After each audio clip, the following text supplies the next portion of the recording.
फिलहाल हम अगली खबर का रुख कर रहे हैं। भोपाल में विदिशा रोड पर सड़क का बड़ा हिस्सा धंस गया है। सड़क धंसने से 20 फीट का गड्ढा हो गया। हादसे के वक्त सड़क घटनास्थल पर कोई नहीं था।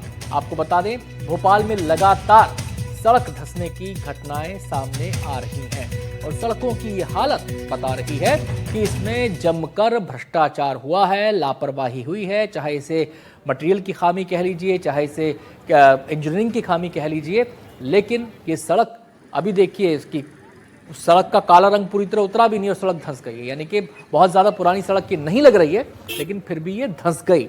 तो लोगों के मन में तमाम तरह के सवाल हैं और सवाल ये है कि आखिर सड़क धंसने की जो घटनाएं हो रही हैं, इसका जिम्मेदार कौन है? जो जिम्मेदार है, यानी कि ठेकेदार जिनके जिम्मे सड़क बनाने का काम होता है, वो इंजीनियर्स जिनके जिम्मे निगरानी करने का काम होता है, वो पूरा महकमा जिसके तहत ये सड़क आती है, वो आखिर करता क्या है? सड़क की क्वालिटी के बारे में, सड़क के अलग अलग स्टेजेस के बारे में कोई निरीक्षण परीक्षण होता है या नहीं होता है? ये तमाम सवाल लोगों के मन में तब उठते हैं जब ऐसी सड़कें इतने बड़े हिस्से धंस जाते हैं अचानक से।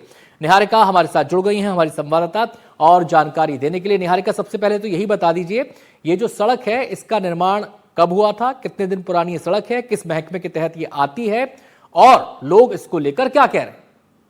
बिल्कुल, देखिए, ये जो मामला है ये काफी गंभीर है, क्योंकि भोपाल में यह पिछले कई दिनों में तीसरी ऐसी घटना है जिसमें इस तरह के गड्ढे हो रहे हैं जो लोगों की जान भी ले सकते थे। भोपाल के बिलखरिया के पास एक सड़क करीब 100 मीटर का हिस्सा उसका धंस गया। इसके बाद एक तरफ का रास्ता बंद कर दिया गया। एक सड़क, यह सड़क जो है वो एमपीआरडीसी की है, जो इंदौर, होशंगाबाद, जबलपुर, जयपुर, मंडला, सागर को जोड़ती है। घटना आज ही दोपहर की है, करीब 1 बजे यह घटना हुई। मंडीदीप से ईंट खेड़ी की ओर जाने वाली ब्रिज के पास का हिस्सा करीब 100 मीटर तक धंस गया। वो तो गनीमत रही कि इस दौरान वहां से कोई नहीं गुजर रहा था। रिटेनिंग वॉल जो है उसके सपोर्ट में वो सड़क थी, लेकिन रिटर्निंग वॉल के जब पत्थर गिरे तो उसके चलते सड़क भी वहां पर धंसती हुई नजर आई।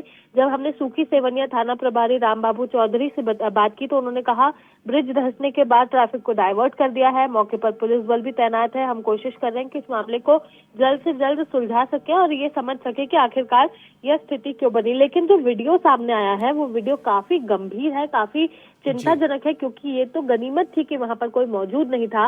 लेकिन अगर उस वक्त वहां कोई मौजूद होता है तो किस तरह की स्थिति होती, क्योंकि वहीं से ट्रेन भी गुजरती है, वहीं से गाड़ियां भी गुजरती है। और ऐसे में जब वहां पर लोग अगर मौजूद होते तो जाहिर सी बात है कि मौतें भी होती। हादसे के बाद एक लेन का जो ट्रैफिक है उसे रोक दिया गया है। सही कह रहे हैं कि अगर यहाँ पर लोग मौजूद होते तो यहाँ पे हाहाकार मच गया होता। यानी कि कुल मिला के किस्मत के भरोसे, राम के भरोसे लोगों की जान बच रही है। फिलहाल ये सड़क तो यही बता रही है कि इन सड़कों के भरोसे अगर कोई आदमी निश्चिंत होकर इन पर ट्रैवल करना चाहे तो भाई ये गलती ना करना, क्योंकि ये सड़कें कभी भी धंस सकती हैं। ये सड़क इस बात की गवाही दे रही है। 100 मीटर लंबा हिस्सा, आप इमेजिन कीजिए, कोई तेज रफ्तार वाहन अगर इस सड़क से आ रहा होता, सड़क के इस हिस्से से आ रहा होता, चाहे कोई बस होती, कोई टेम्पो होता, कोई बाइक होती, कोई कार होती, कोई जीप होती, आ रही होती और उसमें 2-4 लोग सवार होते, तो भाई कचूमर निकल गया होता उनका, और वो जो है उनको गंभीर रूप से एक अप्रिय घटना यहाँ पर हो जाती। लेकिन जिन महकमों की जिम्मेदारी है वो इस पर विचार कब करेंगे, सवाल तो यहाँ पर ये खड़ा होता है। तो एक बड़ा हिस्सा धंस गया है। पूरी की पूरी जो ऊपर डामर वाली सड़क है वो हिस्से में क्रैक्स आ गए हैं बड़े बड़े, और उसके नीचे जो मिट्टी का हिस्सा है जिसके दम पर ये सड़क खड़ी होती है, वहां पर बुरी तरह धंसान हो गया है। सड़क धंसी ही नहीं है, सड़क का हिस्सा पलटकर दूसरे की तरफ, नीचे की तरफ जा गिरा है। और जैसा कि निहारिका कह रही थी कि अगर यहाँ पे वाहनों की आवाजाही ज्यादा होती तो आप तस्वीर सोचकर भी दहल जाएंगे। निहारिका का हम सीधे रुक कर लेते हैं। निहारिका, जिस महकमे की सड़क है, क्या उनके जिम्मेदार अधिकारियों की तरफ से कोई बयान आया है? नहीं, देखिए, अभी किसी भी जिम्मेदार अधिकारियों की तरफ से कोई बयान सामने नहीं आया है। फिलहाल उन्हीं के बयान का इंतजार है, क्योंकि एमपीआरडीसी की सड़क बताई जा रही है। और जैसे कि पूरा मामला जब खुला था उसके बाद से सबसे पहला प्रयास यही किया गया कि ट्रैफिक को डाइवर्ट किया जाए, वहां पर जो स्थिति है उसे काबू में पाया जाए, उस पर नियंत्रण रखा जाए, क्योंकि ट्रेन भी वहां से गुजरती है, कई लोग वहां से आए हर थोड़ी देर में गुजरते हैं। तो इसलिए फिलहाल सबसे पहले कोशिश इनकी वही थी। लेकिन अब यह देखना होगा कि विभाग से हमें क्या कुछ बयान मिलता है, क्योंकि इस तरह की लापरवाही जो लोगों की जान पर बनाए वो बिल्कुल गलत होगी। जी निहारिका, हालांकि ये कोई एक्सक्यूज नहीं है कि हम सड़कों को मौसम से कनेक्ट करके सवाल पूछें, लेकिन व्यवस्था ऐसी है कि हमें पूछना पड़ रहा है कि अगर हम बात करें बारिश की तो भोपाल में आखिरी बार बारिश कब हुई थी, क्योंकि एक जो आड़ ली जाती है वो मौसम की है कि भाई अत्याधिक जरूरत से ज्यादा बारिश हो गई, हम क्या करते, सड़क ढह गई। बारिश कब हुई थी आखिरी बिल्कुल। बार, और क्या इतनी बारिश हुई भोपाल में, इतनी भारी बारिश हुई कि एक सड़क धंस जाए?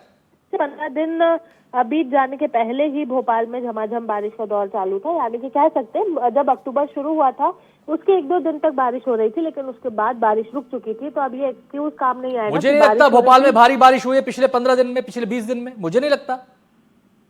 भारी बारिश तो नहीं हुई, हल्की फुल्की बारिश होती रही है। बिल्कुल आप सही कह रहे हैं, इस तरह की बारिश सही हो। चलिए, लिखता है निहारिका से हमारा संपर्क टूट गया है। खैर, ये सड़क एक बार फिर से उन महकमों के मुंह पर तमाचा है जिनके जिम्मे, जिनके कंधों पर यह सड़क बनाने की जिम्मेदारी होती है, जिन ठेकेदारों के कंधों पर सड़क बनाने की जिम्मेदारी होती है और जिन इंजीनियर्स के जिम्मे निगरानी करने की जिम्मेदारी होती है। बड़ा सवाल फिर से खड़ा हो गया राजधानी भोपाल के अंदर।